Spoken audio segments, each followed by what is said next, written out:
Tungo po tayo sa balita sa lalawigan. Walang bagyo pero binaha pa rin ang ilang kababayan natin sa Kabikulan. Sa Camarines Norte, lampas bewang ang bahang naranasan ng mga residente.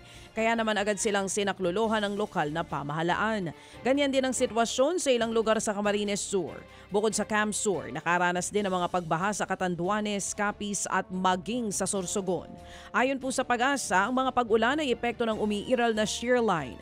Patuloy ang rescue operations para sa mga stranded habang pinag-iingat pa rin ang mga residente sa landslide. Arestado po naman ang itinuturing na middleman sa pagpatay sa mag-asawang online seller na Arvin at Lerma Lulu sa Pampanga.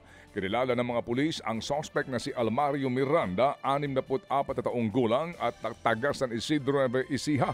Ito umano'y miyembro ng isang gun for hire group.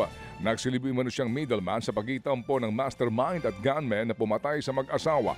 Nasamsam sa kanya ang isang baril, magazine at ilang mga bala. Maharap sa patong-patong na kaso ang suspect.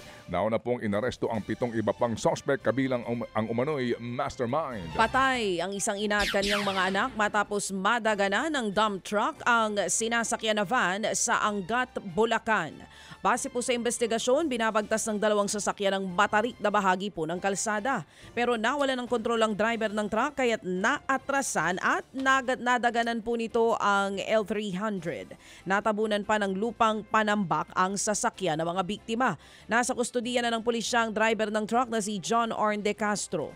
Maharap po siya sa kasong reckless imprudence resulting in homicide o multiple homicide, serious physical injury at damage to property. Binangga po naman ng isang truck ang isang pampasaherong minibus sa Santo Domingo, Albay. Palabas mula sa gusali ng isang pribadong kumpanya ang truck nang mawalan po ito ng preno.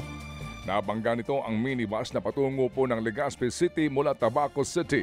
Sa lakas ng impact ay sugatan ang driver at 8 pasahero ng minibus habang dumiretso naman ang naturang truck sa malalim na bahagi po ng kalsada.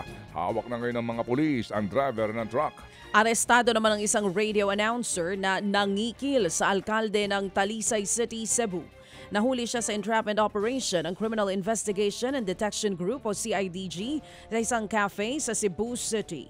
Ayon po sa CIDG, hiningian daw niya ng 4 na milyong piso si Mayor Gerald Anthony Gulas Jr. Kapalit daw nito ang hindi pagbulgar sa umano'y sikreto ng alkalde. Napag-alaman din na tatakbong mayor ng Talisay ang suspect sa 2025 kalaban ni Gulyas. Ang depensa ng suspect, siya ang inalok ni Gulyas ng 4 na milyong piso para umatras sa eleksyon. Maharap siya sa reklamong robbery extortion.